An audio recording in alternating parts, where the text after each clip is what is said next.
Salut tout le monde, bienvenue dans ce nouveau live sur Facebook. Ce soir, on va aborder les sujets de l'actualité des 2 dernières semaines qui se sont écoulées depuis le dernier live. On va commencer à parler de la Suunto 5 et puis on va parler des différentes actualités du site, des différents articles, ceux qui ont été publiés et ceux qui ne l'ont pas été parce qu'il y a eu quelques petits problèmes ces derniers temps.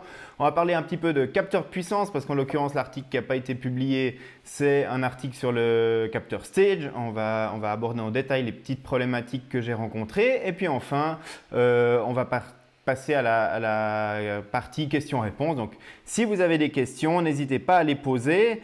Donc, on a dit que dans ce live, on allait parler d'abord des nouveautés du marché. Donc, la grosse nouveauté sur le marché depuis le dernier live. Donc, je vous rappelle qu'il y a un live un mercredi sur 2 et puis l'autre mercredi, vous retrouvez un épisode du podcast des sportifs connectés donc sur podcast.nakan.ch. La semaine passée, il y a un nouvel épisode qui a été publié. Donc voilà pour la petite parenthèse pub pour le podcast.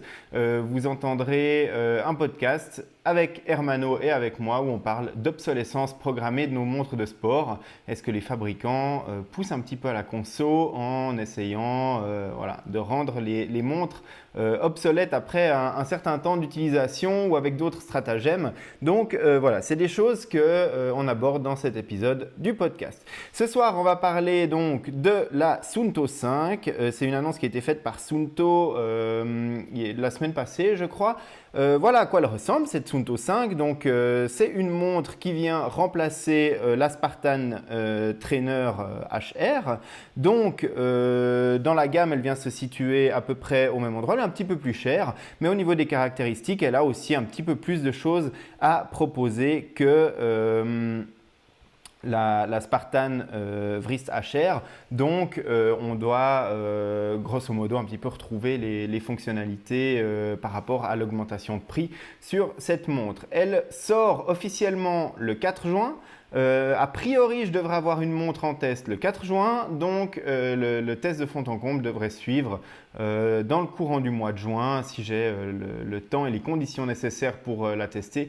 J'imagine qu'au mois de juin, je devrais avoir des conditions qui devraient être relativement bonnes pour tester une montre de triathlon, puisque là, c'est vraiment le gros de la saison qui commence. En tout cas, je ne sais pas chez vous, chez moi, en tout cas, la météo a enfin commencé à tourner de manière positive ces derniers jours, cette semaine passée. Et donc, du coup, là, il y a vraiment moyen de s'entraîner correctement pour du triathlon. Donc le test devrait se dérouler dans de bonnes conditions.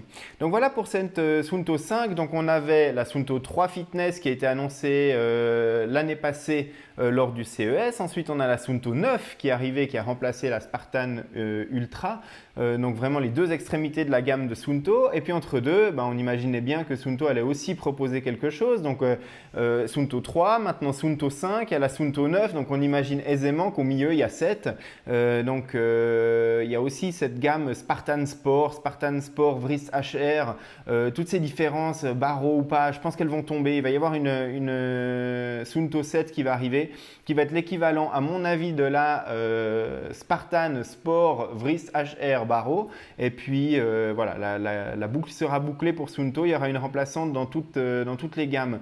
Donc Suunto, en même temps que l'annonce de la Suunto 5, a également fait un petit pas de plus vers l'abandon de MovesCount. Donc on sait que ça ne plaît pas forcément à tout le monde, cet abandon de MovesCount, parce que la Suunto 5 ne sera plus compatible avec MovesCount du tout. Ça veut dire que si on change notre Spartan Trainer Wrist HR et puis qu'on décide de passer sur la Suunto 5, eh bien c'est passage obligé sur la Suunto App. Donc on ne pourra plus utiliser Suunto MovesCount, ni l'application ni le site web avec cette nouvelle montre. Donc ça va clairement dans le sens de ce que Suunto avait déjà annoncé, c'est-à-dire remplacer progressivement MovesCount par sa nouvelle plateforme et puis abandonner MovesCount d'ici la fin de cette année 2019. Donc voilà, c'est pas forcément une idée qui plaît à tout le monde. Malheureusement, c'est comme ça. Suunto en a décidé ainsi. J'espère que la nouvelle plateforme, parce que c'est tout ce qui peut nous rester à espérer, j'espère que la nouvelle plateforme va vraiment s'améliorer, qu'elle va voir s'accroître les nombres de ces possibilités, de ces fonctions. Et puis, voilà, que tout se passera bien pour les utilisateurs de Suunto, de produits anciens ou alors des nouveaux pour la disparition de ce Moves Count à la fin de l'année. Donc voilà un petit peu ce qu'on pouvait dire par rapport à Suunto. Donc là, on va être très vite dans le vif du sujet puisque le test va commencer dès que j'ai la montre en main, c'est-à-dire normalement en milieu de semaine prochaine. Donc pour Suunto, voilà, en introduction, je vous parlais d'un petit problème que j'ai eu il y a une semaine et demie. Normalement, tous les lundis, il y a un nouvel article sur nakan.ch, mais là, il y a une semaine, il n'y a pas eu d'article pour la simple et bonne raison que l'article était quasiment fini. Il était quasiment en mode clôture, c'est-à-dire que je le mets en mode pré-publication, je fais les relectures, je regarde que tous les liens, les images, enfin tous les petits détails fonctionnent. Et puis, il me restait un comparatif à mettre pour le capteur Stages, en l'occurrence, puis c'était cet article-là. Et puis, lors de mon activité de vélo, voilà, j'avais des mesures complètement aberrantes avec mon capteur Stages. Donc, je ne pouvais pas publier ça en l'état sans avoir une explication logique de ce qui s'était passé. Donc, ce que j'ai fait, c'est que sur mon vélo, j'ai monté 3 capteurs de puissance, qui m'arrive relativement rarement de rouler avec 3 capteurs de puissance. J'ai ressorti une roue avec un Power Tab G3, j'ai mis les Garmin Vector comme pédale et puis il y avait le fameux capteur Stages sur la manivelle Campagnolo Record que j'utilise lors de ces tests notamment. J'ai 2 capteurs Stages qui m'ont servi pour le test, un sur mon VTT qui fonctionne parfaitement et puis ce capteur sur le vélo de route qui a fonctionné lors des 2 premiers tests comparatifs que j'ai fait, mais lors du 3e a donné des mesures complètement aberrantes. Et donc du coup, j'ai refait une sortie avec les 3 capteurs et là je me suis vraiment rendu compte qu'il y avait un gros décalage au niveau de la mesure de nouveau, donc qu'un problème était survenu sur ce capteur. Et comme je n'avais rien fait de particulier par rapport aux fois précédentes où le capteur avait bien fonctionné, eh bien, j'ai contacté le support de Stages. Donc là, à leur décharge, le support de Stages Europe a été absolument redoutable d'efficacité. C'est-à-dire que j'ai envoyé un mail en fin de journée et le lendemain matin, dans les 2 heures qui suivent, la réception et l'ouverture, la prise en charge du mail, j'avais déjà une proposition de réponse technique. Donc la première chose que Stages m'a demandé, c'est des photos haute définition de mon capteur sous différents angles dans différentes configurations. Donc une fois le capuchon de la batterie, une fois sans le capuchon de la batterie avec le compartiment de la pile qui était vide. Et puis j'ai envoyé ces photos haute définition chez eux, ils ont analysé ça et puis ils m'ont dit bon voilà, on a vu quelque chose. Alors ils m'ont pas dit quoi. J'ai essayé de gratter un peu les infos, mais ils n'ont pas voulu me dire ce qu'ils avaient trouvé. Mais par contre ils m'ont dit voilà, faut nous renvoyer le capteur parce qu'il y a un souci qui a été détecté. Alors a priori ce serait le module qui aurait un défaut de collage sur la manivelle et puis voilà, il s'est manifesté un problème dans la mesure de la puissance lors de mes sorties avec. Et donc du coup voilà, mon capteur Stages est maintenant reparti pour l'Allemagne. C'est eux qui ont payé les frais de retour. Donc là, il n'y a aussi aucun problème avec le support de Stages. Et puis, j'attends qu'il me donne un statut. Donc là, il est en route vers l'Allemagne actuellement.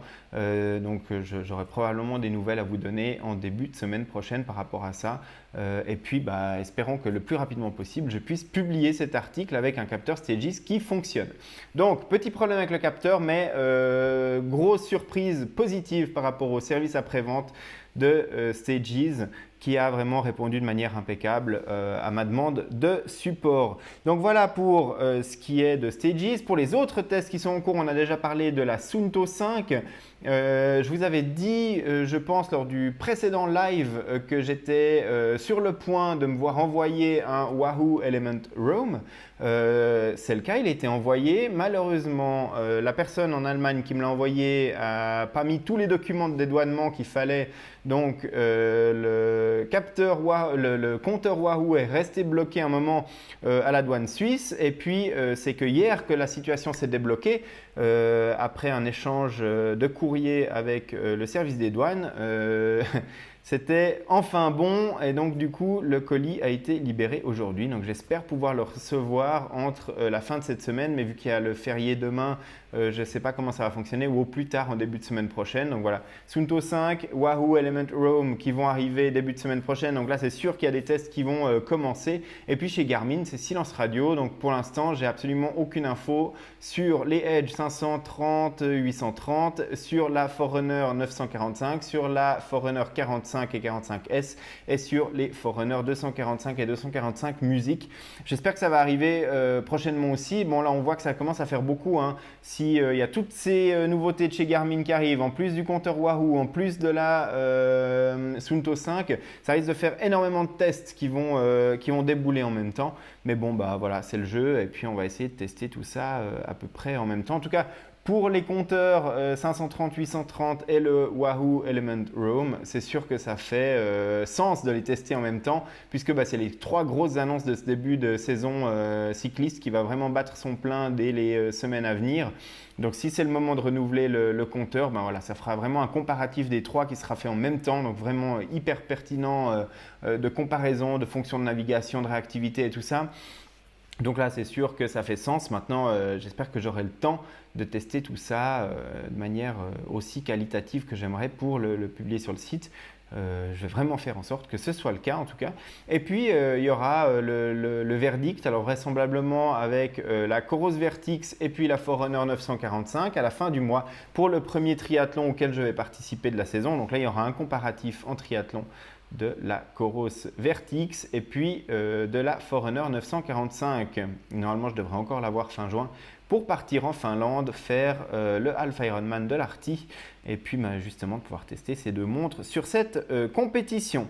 On a parlé du podcast qui a été publié la semaine passée. L'autre actualité du site, c'est la création d'un groupe Strava. Il y a plusieurs internautes, plusieurs lecteurs du blog qui, à travers les réseaux sociaux, m'ont demandé si j'avais l'intention de créer un groupe Strava. À la base, je ne voyais pas vraiment l'intérêt, mais je l'ai créé la semaine passée et en fait, juste après l'avoir créé, j'ai clairement vu l'intérêt vu que dans les 24 heures qui suivaient la création du groupe, vous étiez plus de 140 à rejoindre ce groupe Strava. Donc, plus rapide que n'importe quel autre réseau social, les adhésions au groupe Strava ont augmenté de manière exponentielle. Donc, tout le monde peut rejoindre le groupe. Donc, le plus simple pour le faire, c'est d'aller sur le site nakan.ch. Tout en haut du site, vous trouvez les icônes des réseaux sociaux. Et puis là, j'ai rajouté l'icône de Strava. Vous cliquez dessus et puis vous arrivez sur le groupe des sportifs connectés. Et puis là, vous pouvez rejoindre le groupe Strava, le club Strava. Et puis, consulter les activités qui sont faites par tous les followers et tous les lecteurs de nakan.ch qui rejoignent ce groupe. Et puis, vous mesurez aux performances de chacun. À la fin de chaque semaine, il y a un petit classement qui est fait de tous les membres de ce club en termes de distance parcourue, de temps d'entraînement. Donc voilà, ça permet aussi de se fixer des petits challenges pour les entraînements, en tout cas pour tous ceux et celles d'entre vous qui êtes sur Strava. Donc voilà. Je vois que ça suscite des réactions aussi de la part de Lionel notamment. Cool, ouais, voilà, c'est exactement les retours que j'ai eus dès que j'ai créé le groupe. Je trouve ça hyper intéressant. Je remercie les gens qui m'ont incité à le faire parce que franchement, je ne voyais pas vraiment l'intérêt de faire le groupe Strava. Et puis au moment où je l'ai lancé, j'ai vu qu'il y avait un engouement fort pour cette plateforme. Alors ça, je savais que nombre d'entre vous appréciaient beaucoup Strava. J'y suis aussi de temps en temps. Je ne publie pas toutes mes séances d'entraînement, mais une partie. Et donc du coup, voilà, vous pouvez venir nous rejoindre. Il y a tous les sportifs de toute la francophonie qui sont sur le groupe. Inscription au cours de Lionel. Donc voilà. Tu es dans le game, tu peux dès maintenant participer au challenge de chaque semaine pour essayer de faire le plus grand nombre d'heures d'entraînement, de faire la plus grande distance.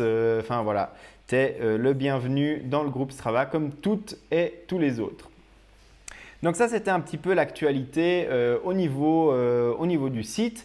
Donc sinon, il y a un article qui a été publié, un article qui concerne les différences entre End+ et Bluetooth Smart. Donc il y a beaucoup d'entre vous qui me demandent quelles sont les différences, s'il vaut mieux choisir un capteur qui supporte l'un ou l'autre. Donc voilà, j'ai essayé de démystifier un tout petit peu les différences qu'il y a entre les deux. Ça a été aussi drivé par le fait que Polar a décidé récemment maintenant d'ouvrir les connexions N+ sur ces capteurs. On suspecte que la Polar Vantage pourrait voir arriver aussi la double connectivité, donc Bluetooth et N+ à l'avenir. En tout cas, c'est clairement techniquement pas impossible que Polar fasse ce saut. Donc, ce serait bénéfique en fait pour tout le monde, hein. C'est ce que aussi je dis dans l'article. Les deux normes sont là pour durer parce que les deux sont installés de manière assez maintenant forte sur le marché. Garmin ne lâchera pas N+, et Garmin est capable de maintenir N+ sur le marché à lui seul. Et puis pour le reste de l'industrie, il y a Bluetooth Smart qui est là et qui est là pour durer. Et puis aussi, surtout, qui est la seule porte d'entrée aujourd'hui sur le monde du smartphone. Parce que les smartphones, je crois que Sony avait essayé, peut-être Samsung aussi un temps, de mettre de la connectivité N+ dedans, mais voilà, c'est des choses qui sont restées un petit peu lettres mortes et puis des tentatives qui sont restées un peu vaines. Et donc du coup, N+, c'est vraiment Garmin qui drive ça, mais avec un consortium de fabricants assez conséquent. Et puis Bluetooth, il y a aussi des constructeurs qui sont plus des constructeurs de smartphones, mais c'est vraiment la porte d'entrée à l'environnement des apps d'Android, de iOS. Et donc du coup, voilà, ça va rester les deux sur le marché. Donc les différences, est-ce qu'il vaut mieux coupler un capteur en Bluetooth, en N+, vous retrouvez ça sur le site. Ça a été publié lundi. Sur la chaîne YouTube, vous trouvez des nouvelles vidéos. Donc évidemment, vous retrouvez les archives du live. Et puis j'ai fait une petite vidéo de présentation de l'application mobile de Coros suite à la publication du test de fond en comble de la Coros Vertix. Donc ça aussi, vous retrouvez sur la chaîne YouTube du blog. Voilà un petit peu pour l'actualité au niveau du site. Donc on a parlé de la Suunto 5, du capteur Stages, on a parlé de l'actu du site, des tests qui vont arriver. Il reste encore une chose dont je voulais vous parler parce qu'il y a plusieurs lecteurs aussi qui m'ont posé des questions. C'est IQ Square ou IQ au carré ou IQ2. Vous l'avez peut-être vu, c'est un projet qui a débuté sur les plateformes de financement participatif. C'est un capteur de puissance. Donc à la base, ça devait être un capteur de puissance un petit peu particulier parce que c'était un module qui se plaçait entre la manivelle et la pédale. C'est-à-dire qu'on fixait ce module sur sa manivelle de pédalier et puis par-dessus ce module, on venait fixer sa pédale. Ça permettait de mesurer la puissance avec n'importe quelle pédale cycliste. Ça veut dire aussi bien sur un VTT que sur un vélo de cyclocross que sur un vélo de route. Et puis, voilà, de s'affranchir de la nécessité d'avoir des pédales KO la plupart du temps parce qu'on sait que les Vector nécessitent des pédales, des cales KO. C'est pareil pour le nouveau SRM qui est développé avec Look. Donc, pour s'affranchir de cette limitation, IQ Square avait promis un capteur qui était un petit peu d'un genre nouveau. IQ Square a communiqué régulièrement au fur et à mesure qu'ils prenaient du retard dans la livraison de leur capteur de puissance, qui est toujours pas sur le marché, qui devait sortir l'année passée, puis après c'était repoussé au mois de mai cette année, puis au mois de mai cette année on a eu une communication de la part de IQ Square qui disait notre capteur de puissance finalement il a des problèmes de précision de la mesure de puissance. Et puis, du coup, ça ne va pas pouvoir se faire. Donc, on abandonne notre idée de mettre un module entre le pédalier et puis la pédale. Et puis maintenant, ce qu'on vous propose, et là, j'ai quelques images à vous montrer. La première, c'est celle-ci. C'est soit une pédale de route qui va mesurer la puissance. Donc, on aura le choix entre une pédale uniquement à gauche ou uniquement à droite qui mesure la puissance ou alors les deux pour avoir l'équilibre de pédalage, etc. Et puis, on pourra également avoir au choix, puisque l'idée c'était de pouvoir l'utiliser aussi bien sur route que sur VTT, eh bien, le set de pédales de type SPD VTT avec mesure de puissance. Donc celle-ci, qui est là, c'est vraiment une grosse nouveauté sur le marché parce qu'actuellement on n'a aucune pédale qui permet de mesurer la puissance sur un VTT.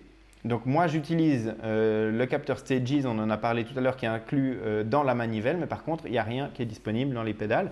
Donc ça peut être vraiment une très bonne solution pour les VTTistes qui veulent une mesure de puissance. À voir s'ils arrivent à développer ça rapidement, parce qu'ils ont quand même promis que ça arriverait sur le marché au mois d'août cette année. Et ça veut dire qu'ils commencent le développement de ces pédales maintenant, puisque leur projet a capoté, la précision n'était pas au rendez-vous pour leur premier prototype. Donc du coup, les mecs ont décidé de tout faire table rase et de repartir à zéro sur le design des deux pédales. Donc le mois d'août, c'est un tout petit peu ambitieux, j'ai l'impression. Alors, quoi qu'il arrive dans ce projet, sachez que moi, j'ai participé au financement participatif. Ça veut dire que la communication que j'ai reçue de IQ Square, c'est qu'on aurait le choix de tous les gens qui ont déjà, les bakers, donc tous ceux qui ont déjà investi ou qui ont déjà précommandé. On pourrait choisir à un moment du développement de leur pédale avant la livraison. Si je veux une pédale VTT ou une pédale route, je vais la recevoir et je vais la tester. Enfin, à moins que le truc fasse un fiasco total. Donc du coup, les personnes qui cherchent un capteur de puissance aujourd'hui, je ne vous recommande pas forcément d'investir sur ces capteurs de puissance-là. Il y en a plusieurs qui m'ont demandé leurs avis. Et puis, en l'occurrence, je ne recommande pas forcément d'aller sur ces capteurs-là pour la simple et bonne raison qu'on ne sait pas ni quand, ni dans quelles conditions ça va arriver sur le marché, vu que la première tentative de développement a complètement capoté, et puis la deuxième commence seulement maintenant. Donc on ne sait absolument pas ce qui va se passer sur le marché. Donc voilà un petit peu pour l'actu. On va passer en revue si vous avez des questions à poser sur le développement du site, sur l'actualité du marché, sur ce qui va arriver, sur les prochains sujets du podcast. Si vous avez des propositions, on est preneur avec Hermano. J'espère que ce qu'on vous propose dans le podcast, ça vous plaît, que vous êtes consommateur de ce type de médias. Et puis si vous avez des propositions d'amélioration, des questions, des propositions de sujets, ou même s'il y en a qui aimeraient venir parler d'un domaine qu'ils connaissent bien et puis qui se sentent l'envie de participer au podcast, c'est avec grand plaisir qu'on vous accueille comme invité pour parler de vos domaines de prédilection dans un épisode du podcast. Donc le podcast, je vous le rappelle encore une fois, c'est podcast.nakan.ch. Vous trouvez là-dessus toutes les informations et pour nous écouter sur les plateformes de streaming et sur les épisodes qui sont publiés au fur et à mesure et sur la façon de nous laisser des messages audio auxquels on répond volontiers lors d'épisodes suivants. Donc voilà, si vous avez des propositions de sujets de podcast, si vous voulez vous-même participer parce qu'il y a un domaine qui vous tient à cœur et dans lequel vous avez des choses à partager, ou alors si vous connaissez des invités qui voudraient partager leur passion ou leur thématique, vraiment n'hésitez pas à nous les proposer. Nous, on a des idées avec Hermano d'épisodes qu'on va développer. On en a déjà plusieurs qui sont en projet et donc voilà. Mais si vous avez des idées, nous on est vraiment preneurs pour que ça corresponde à ce que vous attendez aussi comme thématique. On a Chris qui a une question. Quand la migration des activités aura lieu vers la nouvelle appli Suunto? Alors, je n'ai pas de date précise parce que Suunto avait annoncé que ce serait courant de l'été qu'il serait possible de transférer toutes les activités MovesCount vers la nouvelle appli de manière automatisée et puis complète. Enfin, complète dans le sens où je crois avoir lu que les activités sportives seraient transférées, mais pas forcément les autres données. Donc typiquement, sur la nouvelle plateforme, on ne transférera pas les itinéraires ou les routes qu'on avait configurées dans MovesCount. Ça déjà, c'est dommage. Le suivi d'activités quotidien ou les données du sommeil ou tous ces genres de choses qui auraient pu être analysées aussi en aparté par la montre, eh bien, malheureusement, ne sera pas transféré non plus, à ce que j'ai encore compris des communications de Suunto jusqu'à maintenant. Mais alors clairement, l'essentiel, le gros morceau, on va dire, que les utilisateurs veulent récupérer, c'est leurs activités sportives qu'ils ont réalisées dans MovesCount et puis pour ne pas perdre l'historique. Donc là, ça c'est clair que Suunto devra le proposer et puis ça, ils ont annoncé que ce serait courant de l'été. Alors je ne sais pas exactement quand ça sera, mais on peut imaginer que ce sera au plus tard pour le début du mois d'août. Parce qu'ensuite, c'est vrai que ça fait un petit peu serré pour les utilisateurs occasionnels de la plateforme de Suunto. Le fait d'avoir septembre, octobre, novembre, décembre. Et puis, si vraiment à la fin 2019, ils tiennent leur engagement, ils ferment la plateforme MovesCount, ça laissera quand même relativement peu de temps. Alors, Lionel nous propose un sujet sur la préparation triathlon ou Ironman pour le podcast. Donc ça, c'est une bonne idée. Il y a déjà des suggestions qui avaient été faites par un lecteur ou un auditeur du podcast qui avait écouté un épisode sur la chaîne YouTube du podcast et qui nous avait demandé de ne pas oublier les débutants en triathlon et en trail et puis qui nous a demandé si on pouvait faire un épisode sur comment démystifier un petit peu l'entraînement trail. Donc ça, c'est quelque chose qu'on a clairement noté. C'est quelque chose qu'on va essayer de faire d'ici la fin de l'été avec Hermano.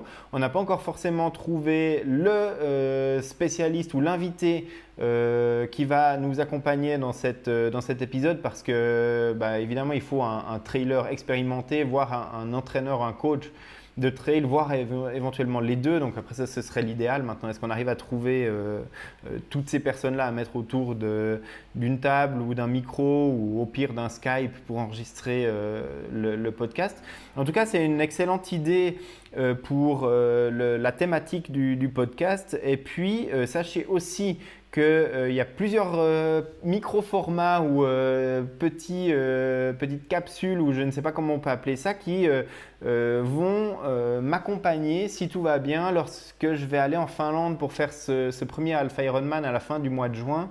Je vais essayer de faire des micro-vidéos sur différents aspects du côté très pratique du triathlon ou en tout cas de ces triathlons un peu plus longue distance sur ces grosses organisations parce que vous avez été plusieurs à me poser des questions à travers le site et les réseaux sociaux sur comment démystifier le Alpha Ironman ou l'Ironman et puis la transition au sac et puis comment on fait pour voyager un peu plus loin avec son matériel de vélo. Donc là, j'ai clairement prévu de passer du temps à faire quelques vidéos, notamment sur comment je vais emballer mon vélo dans ma valise, sur comment je fais pour réserver mes billets d'avion pour être sûr qu'il y a une place pour mon vélo qui vienne avec moi.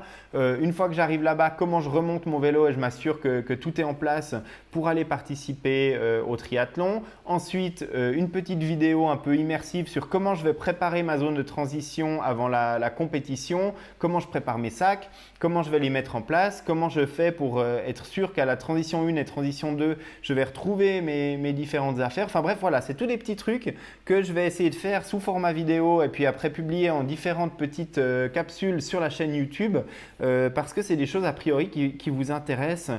Et puis, donc ça, c'est pas encore sûr, mais probablement qu'il y aura aussi un espèce de format un tout petit peu plus en immersion pour le podcast. Alors, ça sera peut-être un hors-série, ce sera peut-être quelque chose comme ça, mais J-3, J-2, J-1, jour de la course, comment ça se passe. Donc des petits enregistrements soit avec Hermano à distance, soit moi je vais enregistrer un petit peu en format immersif tout seul mon ressenti avant la course et puis les choses qu'il ne faut pas oublier.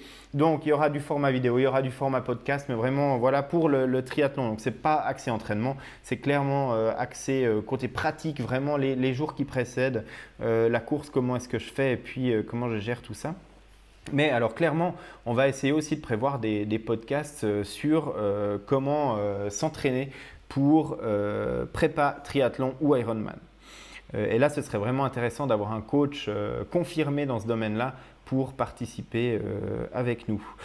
Question suivante de Jonathan. Je suis passé du capteur Porta P1 à un capteur Magin Ridge sur manivelle. Bizarrement, ma manivelle donne des puissances plus élevées dans les zones inférieures, les zones supérieures à 600 watts, mais plus basses en inférieure à 600 watts. Comment expliquerais-tu ces différences ne vont pas dans le même sens?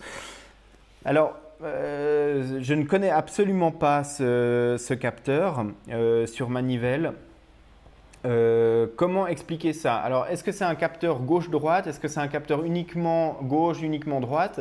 On sait qu'on ne pédale pas forcément toujours à 50-50 et puis on peut avoir des différences, des écarts entre les deux jambes qui varient. Si on pédale très fort, ça peut être la jambe gauche qui domine et qui met plus de puissance, et puis à vélocité plus élevée, à puissance moins élevée, on va avoir un équilibre qui passe sur l'autre jambe. Donc si c'est un capteur qui mesure qu'un d'un côté, ça peut être l'explication. Si vraiment on est en force ou qu'on est en montée ou qu'on envoie vraiment un peu du gros, peut-être qu'une jambe domine au niveau de la puissance et puis l'équilibre revient, ou alors passe sur l'autre jambe lorsqu'on est à des cadences de pédalage plus élevées mais des puissances qui sont plus basses. Donc ça peut être une explication, mais vraiment, alors clairement, là, malheureusement en fait, hein, pour la plupart des utilisateurs c'est compliqué, mais le seul moyen vraiment de pouvoir répondre techniquement à cette question, c'est de faire un comparatif et puis d'avoir un autre capteur de puissance, idéalement qu'on a étalonné quelque part.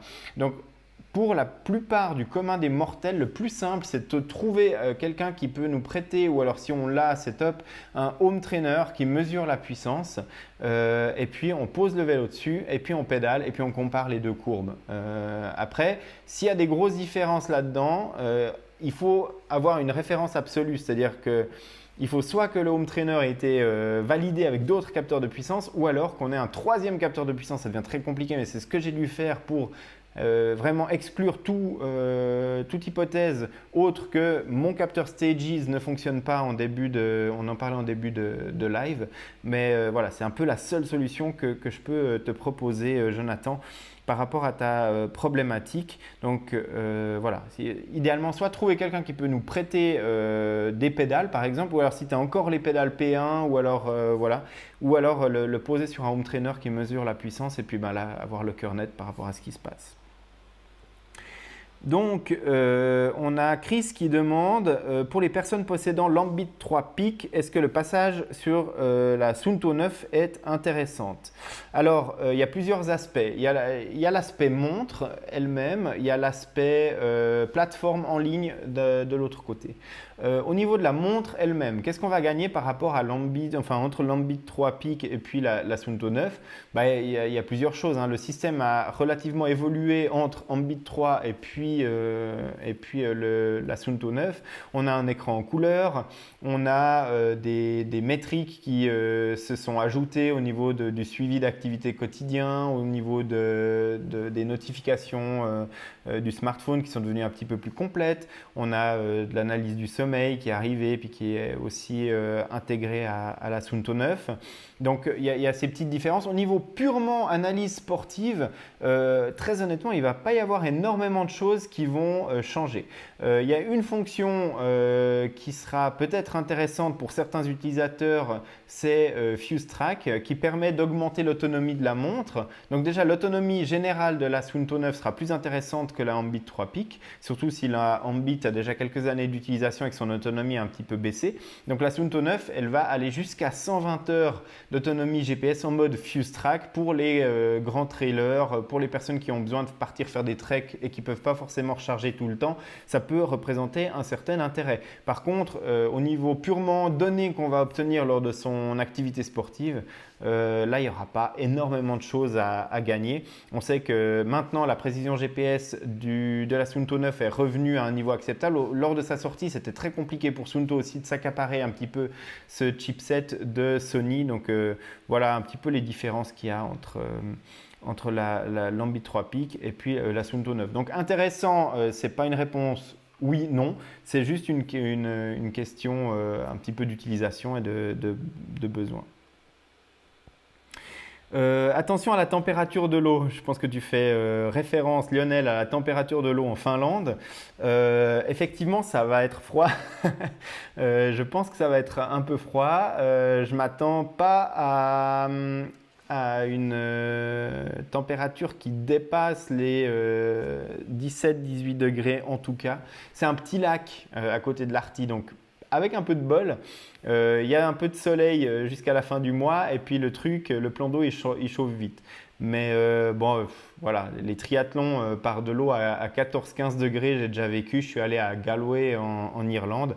Les Irlandais trouvaient très bon la température de l'eau quand elle était à 15 parce qu'ils s'entraînaient dans de l'eau à 12, donc ils avaient l'impression que c'était le plein été puis qu'ils allaient nager en short. Mais voilà, ouais, c'est plus agréable, c'est sûr, si on a une température de l'eau qui est un peu plus élevée.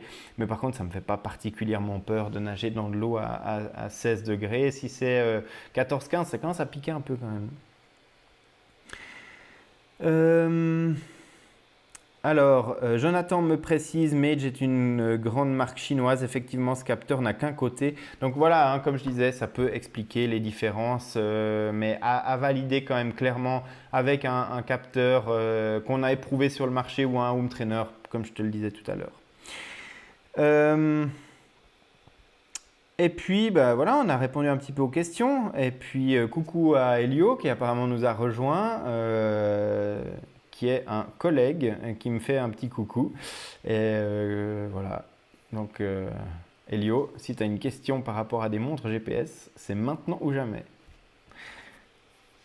Et puis sinon, s'il n'y a pas d'autres questions sur le live, ben on va probablement en rester là. Donc, par rapport aux choses à attendre qui arriveront prochainement donc, sur nakan.ch, lundi, probablement un article sur la nouveauté que Stryd a annoncé. Donc Stryd, c'est le capteur de puissance en course à pied. L'intégration complète avec les entraînements structurés de Training Peaks sur l'Apple Watch, l'application Stryd sur l'Apple Watch. Ça, c'est hyper intéressant. Il y a beaucoup de gens qui attendaient de pouvoir enfin créer des entraînements structurés basés sur la puissance en course à pied, notamment avec le capteur Stryd. Ça commence à arriver, c'est Training Peaks qui se lance dans l'affaire en partenariat avec Stryd. Et donc, c'est l'Apple Watch qui bénéficie en premier. Je pense que c'est là vraiment qu'il y a la plus grande liberté de manœuvre au niveau des entraînements structurés. On peut espérer que ça arrive rapidement aussi avec les nouvelles stratégies de synchronisation d'entraînement Connect IQ avec le nouveau SDK. Et donc, du coup, avec la nouvelle version de l'API, on devrait voir ces choses arriver rapidement sur les Garmin aussi. En tout cas, espérons que ce soit le cas. Mais lundi, probablement, si j'ai le temps de finaliser ces tests, Stryd a annoncé ça il n'y a pas longtemps, mais j'ai déjà tout ça en place sur mon Apple Watch série 4. Donc lundi, si j'ai le temps ce week-end, c'est un week-end prolongé, il y aura un peu plus de jours pour écrire des articles pour nakan.ch, donc ça devrait être en ligne lundi. Et puis ensuite, début de semaine prochaine, on l'a dit, hein, le Wahoo Element Roam qui arrive enfin après un dédouanement qui était compliqué. La Suunto 5 qui va arriver dans le début de la semaine prochaine aussi, puisque dès que le lancement sur le marché officiel sera fait, je vais recevoir mon exemplaire. Et puis, je vais relancer encore et encore Garmin pour avoir ces autres montres rapidement en test. Elio, il aime son Apple Watch, donc voilà, Apple Watch dans le cœur de l'actualité avec Stryd. On en a parlé juste à l'instant et puis ce sera normalement en ligne sur nakan.ch lundi. Donc voilà un petit peu pour l'actualité. Après les tests ils vont arriver, je vais récupérer mon capteur Stages aussi, donc il y aura un test de ce capteur de puissance. Il y a pas mal de gens qui étaient intéressés aussi. Donc voilà un petit peu pour l'actualité. On est à peu près 40 minutes de live, hein. C'est un petit peu les durées qu'on commence à avoir régulièrement le mercredi soir. Donc pour les personnes qui sont en ligne, je rappelle le live un mercredi sur deux vers 21h à peu près. On commence ce live vers 21h. Et puis un mercredi sur deux, il n'y a pas de live, mais vous retrouvez un nouvel épisode du podcast, le podcast des sportifs connectés en partenariat, voilà, avec mon collègue de podcast Hermano. Et puis la semaine prochaine, je peux déjà vous le dire en exclu, on aura un épisode avec en sujet principal l'alimentation pendant l'effort. On est allé parler à un ancien trailer qui courait sur de très très longues distances et puis qui maintenant s'est lancé dans la fabrication de ses propres barres pour sportifs. Il a plein de choses à nous dire sur nos habitudes qui ne sont pas forcément bonnes. Il a des tas de choses à nous dire sur ce que le marketing nous fait croire. Je suis arrivé chez lui avec des barres énergétiques du marché, avec du Power Bar, avec du Clif. Et puis, je lui ai demandé un petit peu de nous parler de tout ça. Et vous verrez, ses réponses ne sont pas forcément celles qu'on attend. En tout cas, ça c'est pour mercredi prochain dans le podcast. Moi, je vous remercie à toutes et tous d'avoir participé encore à ce live. Dernière question peut-être, elle est de Helio. Penses-tu que l'Apple Watch risque de prendre le dessus par rapport aux autres constructeurs, Garmin, Suunto, et tout cela pour une utilisation sportive? Alors actuellement, c'est clairement pas le cas parce que les fonctions sportives de Apple sont clairement pas à la hauteur en termes de plage de fonctionnalité, en termes d'analyse d'entraînement ensuite dans l'application. L'autonomie de l'Apple Watch est un réel problème pour les sportifs. L'écran tactile qui va commencer à divaguer complètement lorsqu'il pleut ou lorsqu'elle est utilisée dans l'eau. Voilà. Donc, il y a plein de choses qui font qu'aujourd'hui, l'ergonomie de l'Apple Watch, que le panel de fonctionnalités applicatives font que cette montre, elle est clairement encore pas à la hauteur pour des sportifs qui sont un petit peu au-delà du sport santé ou du sport sporadique.